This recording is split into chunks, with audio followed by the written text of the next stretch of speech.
kita Mas Ancu masih itu ya. Ya, baik, kita simak dan dengarkan bersama-sama dari discussion kita Mas Ancu buat 6 presentator yang luar biasa sekali pada pagi hari ini. Waktu dan tempat daringnya dipersilahkan. Monggo Mas Ancu.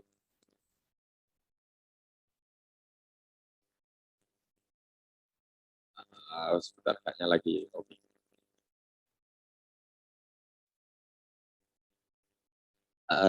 Halo Mas Ancu, apakah sudah terhubung? Oh, terputus. Bentar, kita tunggu aja dulu.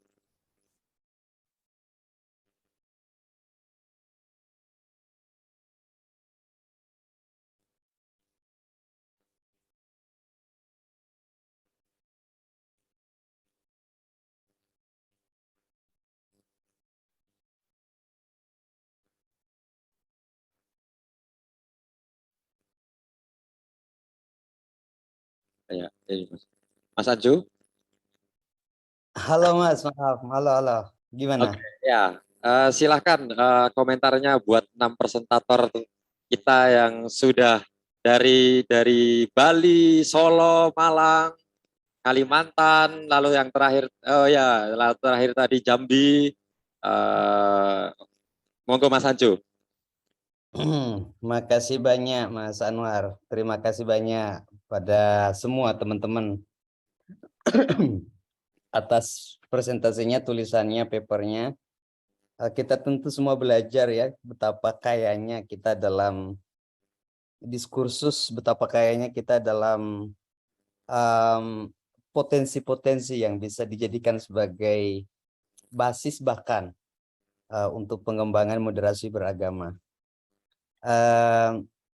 Untuk ini saya ingin bikin komentar umum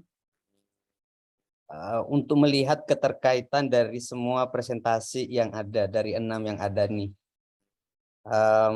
Saya menempatkan ngaji toleransi oleh Pak Muhammad Ihya ul Fikr, lalu kemudian peranan penyuluh agama, dan juga moderasi beragama Solo. Yang kedua tadi Pak Muhammad Taufik dan Mbak Deva, itu sebagai bagian yang pertama, dan yang ketiga yang lainnya itu bagian kedua. Karena melihat keterkaitan temanya, kaitannya dengan media sosial dan media ya, representasi media. Yang kedua gitu adalah modal sosial yang ada atau yang dilihat dalam hal ini. Pertama pesantren, yang kedua adalah kearifan lokal yang ada di masyarakat yang hidup sebagai basis bagi pengembangan moderasi beragama. Nah, saya juga akan berupaya untuk memberikan komentar-komentar detail dari masing-masing. Tentu tidak banyak karena waktu, tapi jadi pertama untuk ketiga yang terkait dengan media sosial atau media secara umum, representasi diskursus keagamaan yang darinya kita melihat bahwa di sana ada tantangan, tapi juga sekaligus peluang bagi moderasi beragama.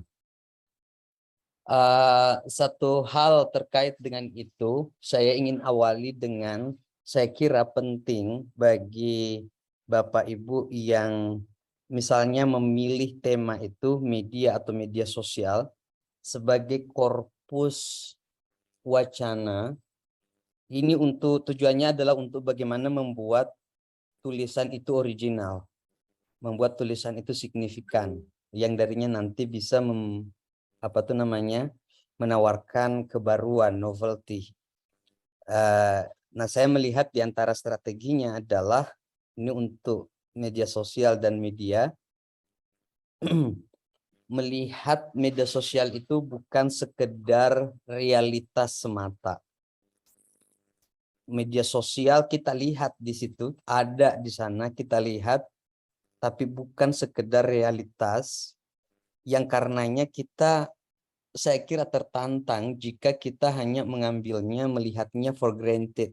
Ada ada realitas kayak gitu, di sana ada banyak narasi intoleransi, di sana ada banyak misrepresentasi, tapi penting juga mempertanyakan apa itu sosial media, apa itu media, sebagai basis yang jadi pintu masuk melihat kasus kita, isu yang ingin kita diskusikan. Nah, perdebatan tentang sosial media itu tuh diantaranya yang saya kira cukup menantang dan penting untuk kita perhatikan adalah dia adalah realitas digital. Dia adalah kenyataan realitas digital yang hadir. Ada banyak yang membayangkan dia sudah menjadi dunia lain terpisah dari dunia nyata. Dia punya arahnya, dia punya karakternya, dia punya strukturnya, dia punya sistemnya. Berbeda dan bahkan terlepas dari dunia nyata. Menjadi penting buat kita yang concern misalnya dalam moderasi beragama melihat itu.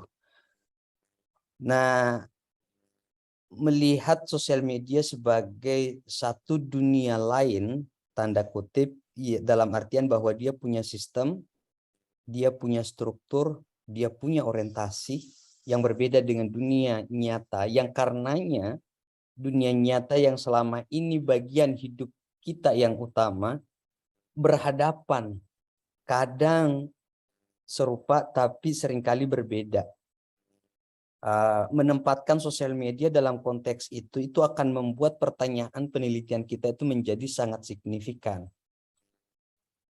Yang saya bayangkan atau yang banyak diperdebatkan tentang media sosial sebagai sebuah sistem, punya strukturnya, punya orientasinya, adalah gini.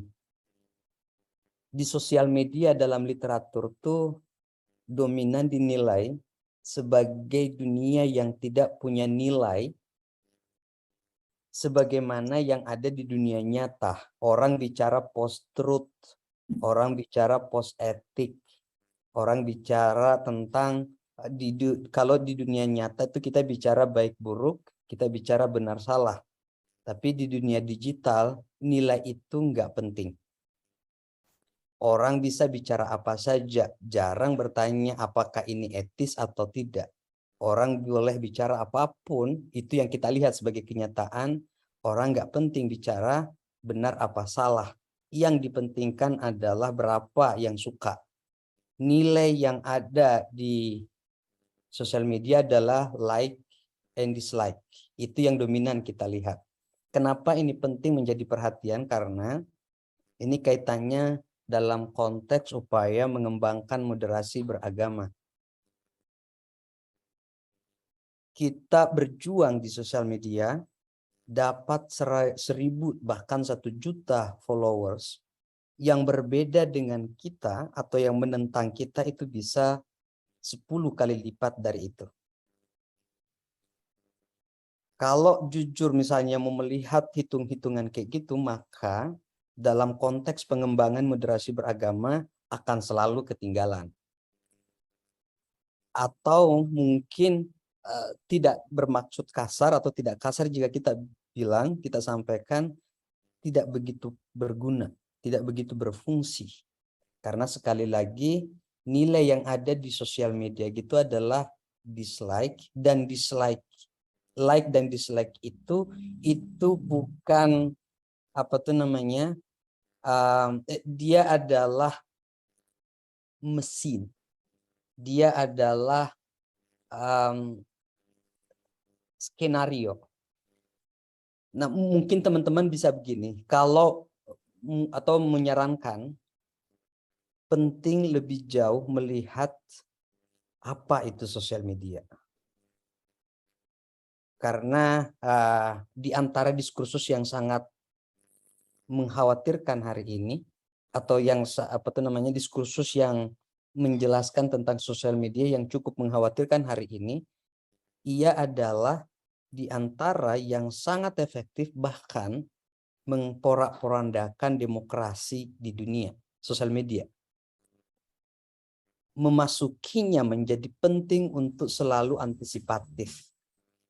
Karena kalau sosial media itu tidak punya nilai tentang baik buruk, benar salah. Niat kita baik masuk ke sana, ngembangin moderasi beragama, bisa saja berkontribusi justru pada memporak-porandakan misalnya demokrasi. Karena yang dipentingkan sekali lagi, di sana tuh ada yang menskenariokan, ada yang mengatur. Yang dipentingkan adalah agar orang itu berinteraksi secara lebih intens, lebih sering. Nilai yang ada di sosial media gitu adalah keseringan terlibat dalam interaksi. Isinya apa nggak penting. Yang penting di sana adalah jika keseringan orang berinteraksi di sosial media, iklan bisa lebih banyak masuk. Ujung-ujungnya adalah ke kepentingan modal. Tapi mungkin saya tidak terlalu banyak ke sana. Cuma ini dalam konteks kita merespon atau menggulati sosial media, penting untuk tidak mengambilnya for granted, apa adanya masuk ke sana. Itu nggak akan, karena gini, tantangannya gini, kita melihat banyak pengalaman misalnya kalau apa tuh dakwah dewata Bapak ya, terus menghargai banget upaya penyuluh agama, upaya teman-teman gitu dalam terus menyebarkan pesan-pesan moderasi beragama misalnya di sana. Tapi sekali lagi yang saya ingat itu gini, ada beberapa yang melakukan itu yang diantara kemudian ujung-ujungnya capek karena memproduksi 1000 lawannya 5000, memproduksi pesan baik 1 juta lawannya 5 juta. Ini realitas yang penting diantisipasi. Nah, dalam konteks penulisan penting mengambil ini sebagai satu titik berangkat. Pertanyaannya apa itu sosial media? Yang ini nanti ketika ada penjelasannya bisa menunjukkan kenapa penelitian ini signifikan. Kita penting mengantisipasi segala hal yang bisa muncul dalam sosial media. Lalu kemudian argumen yang kita ingin bangun kaitannya dengan sosial media gitu itu bisa terjustifikasi signifikansinya. Karena yang akan dilakukan, misalnya jika kita tahu konteks sosial media, tantangan yang ditawarkan sosial media, tawaran argumen kita itu adalah merespon tantangan sosial media itu. Jadi bukan, karena sosial media yang kita lawan bukan orang, sesungguhnya. Dia menjadi orang ketika yang dari sosial media itu mewujud dalam realitas. Seperti yang parah gitu seluruh dunia hari ini alami adalah demokrasi porak-poranda. Dan itu selalu juga kita hadapi di setiap konteks pemilih ya. Nah, untuk menegaskan saja, jika ada analisis tentang apa itu sosial media, maka pertanyaan penelitian kita misalnya mengapa penting dakwah dewata itu, mengapa penting keterlibatan penyuluh agama, misalnya saran untuk Kementerian Agama masuk dalam itu adalah untuk mengantisipasi, bukan menjadi bagian yang dimainkan dalam sosial media, tapi mengantisipasi dampak yang ada di sosial media itu. Dampak ketika misalnya dia, narasi yang ada di sosial media itu bisa mewujud yang tidak baik ya, mewujud dalam kenyataan. Nah, itu saya ingin kaitkan. Ini gambaran umum. Ini apa komentar umum. Ini saya ingin kaitkan dengan 3 yang tiga yang terakhir. Sebagai basis apa yang sudah ada, modal sosial, bentuknya kearifan lokal, bentuknya pesantren atau sekolah. Yang kita sudah temukan efektivitasnya dalam konteks bukan hanya membangun gagasannya, tapi juga implementasi moderasi beragama itu. Jadi misalnya mulai dari yang moderasi beragamanya pesantren, Mbak Ida Fitri tentang the implementation of religious moderation ATMI Miftahul Huda, lalu kemudian Huma Betang dan juga filosofi Bugis. Itu modal sosial yang sudah ada. Di antara yang saat ini mau mengaitkan dulu dengan yang pertama. Di antara yang saat ini dianggap masih potensial untuk mengantisipasi dampak yang dibawa sosial media. Oh, by the way, beberapa orang pengelola sosial media, Facebook, Instagram, Twitter gitu, itu keluar dari sosial media dan bikin testimoni. Itu bisa kita lihat, ada film dokumenternya tuh, ada beberapa artikel yang menuliskan itu, karena mereka keluar karena arah dari sosial media menurut mereka hanya tentang kerusakan kemanusiaan itu sendiri. Jadi ada film tentang sosial dilema yang mungkin Bapak Ibu sudah lihat. Di satu sisi sosial media bisa menyambung-nyambungkan kita, tapi di sisi lain dia memporak-porandakan soliditas di dunia nyata. Nah, dalam konteks itu, di antara cara mengantisipasinya saya kira apa yang ada dalam kenyataan itu sebagai modal sosial dari 3 kasus ini tadi penting dijadikan sebagai alat, bukan sekedar alat, tapi filosofi alat untuk agar dunia digital sosial media gitu dengan dunia nyata itu tidak terpisah atau berkaitan tapi sifatnya itu kontributif. Bayangan saya begini. Tapi perlu berangkat dari ini dulu. Kearifan lokal ini khususnya yang untuk Kalimantan dan Sulawesi. Kearifan lokal itu juga saat ini tuh menjadi istilah yang seakan-akan kita sudah sebagai istilah generik. Semuanya maknanya baik. Kearifan lokal itu sebagai istilah udah baik aja. Tentu saya hargai jika itu dipakai demikian, tapi yang penting dari itu, kearifan lokal itu adalah sebuah sistem yang sesungguhnya kompleks.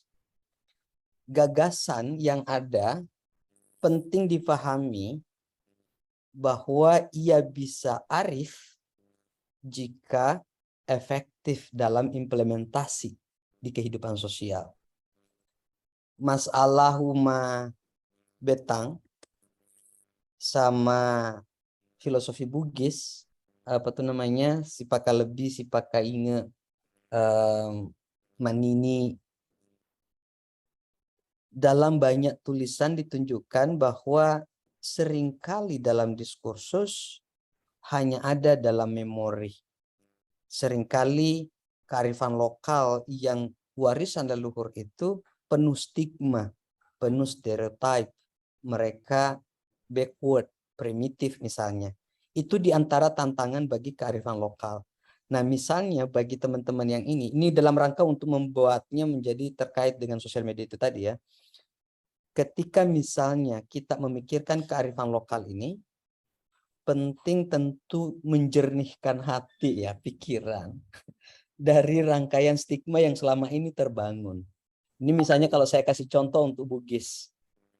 Bugis itu di antara yang terus menyuarakan mereproduksi tentang sipaka lebih, sipaka inge manini itu adalah bisu. Bisu di masyarakat Bugis. Yang posisi hari ini adalah posisi mereka bisu itu transgender ya, yang diantara istilah akademiknya, istilah advokasinya, istilah kebijakannya dalam sampai pada diskursus global. Bisu itu posisinya hari ini adalah target stigma, target stereotip, target representasi sebagai manusia yang bermasalah, dipermasalahkan. Nah, penting melihat itu agar gini, kearifan lokal yang kita yang kita konsepkan selain filosofi itu gagasan itu hanya ada jika ada bentuk manifestasinya, ekspresinya. Ekspresi itu ada jika didukung oleh sistem yang sudah ada. Melihat Huma Betang dan juga filosofi Bugis itu penting menelusuri sistem apa yang membuatnya dia direproduksi sampai pada perilaku. Hanya dengan begitu menurut saya dia bisa menjadi bagian yang kita bisa sebut kearifan lokal, bisa berguna pada bagaimana menggunakannya untuk pengembangan moderasi beragama. Nah, jika kita temukan strukturnya, sistemnya, cara kerjanya, gagasan yang bisa dimanifestasikan dalam bentuk ekspresi, entah itu ucapan, perilaku, sehingga terwujud setiap orang itu dalam interaksi itu benar-benar saling menghormati. Kalau itu ketemu, maka saya kira nanti akan efektif untuk menjadi alat pengembangan moderasi beragama yang saya bayangkan secara teori atau konsep minimal bisa menjadi alat mengantisipasi sosial media itu. Jadi menyambungkan ke dunia nyata dengan dunia sosial media yang punya banyak tantangan adalah mengaktifasi modal sosial yang ada di dunia nyata itu dalam bentuknya ragam sistem yang memfasilitasi interaksi yang harmoni, interaksi yang rukun. Kalau itu kelihatan, poin saya itu yang menarik ditulis lebih jauh. Kalau itu kelihatan, maka kita bisa membayangkan bagaimana moderasi beragama itu bisa secara efektif, runtut bisa dikembangkan. Nah, itu bayangan saya yang yang teman-teman bisa eksplorasi, sehingga jika kita ngomong moderasi beragama tidak tidak lagi berkutat lebih banyak mempertanyakan apa dia, sungguhkah dia yang kita inginkan. Sekarang ini kan masih banyak yang mempertanyakan moderasi beragama itu apa. Saya sendiri seringkali terlibat dalam apa tantangannya moderasi beragama dalam konteks kebebasan beragama. Bagaimana moderasi beragama itu mengakomodasi penganut agama leluhur. Masih ada pertanyaan-pertanyaan itu. Nah, itu bisa kita lewati, lampaui jika moderasi beragama itu kelihatan efektivitasnya. Kelihatan efektivitas sampai pada perilaku dan modal sosial yang teman-teman tadi sampaikan itu bisa menjadi alat instrumen. Begini cara kerjanya yang sistematis, efektif. Mungkin itu dulu yang yang saya bisa lebih ke gambar umum. Buat saya ini adalah semacam kerangka pikir, kerangka konsep yang bisa berguna untuk membuat tulisan itu akan kelihatan signifikansinya, bahkan kebaruannya, karena menunjukkan membuat moderasi beragama itu lebih teraktivasi. Bayangan saya. Untuk sementara mungkin kayak gitu Mas Anwar, Bapak Ibu sekalian. Baik. Sekali lagi hormat saya, apresiasi saya yang besar terhadap semua teman-teman yang menyuarakan, menyampaikan itu dalam tulisan dan presentasi. Assalamualaikum warahmatullahi wabarakatuh. Waalaikumsalam warahmatullahi wabarakatuh. Baik, terima kasih Mas Ancu.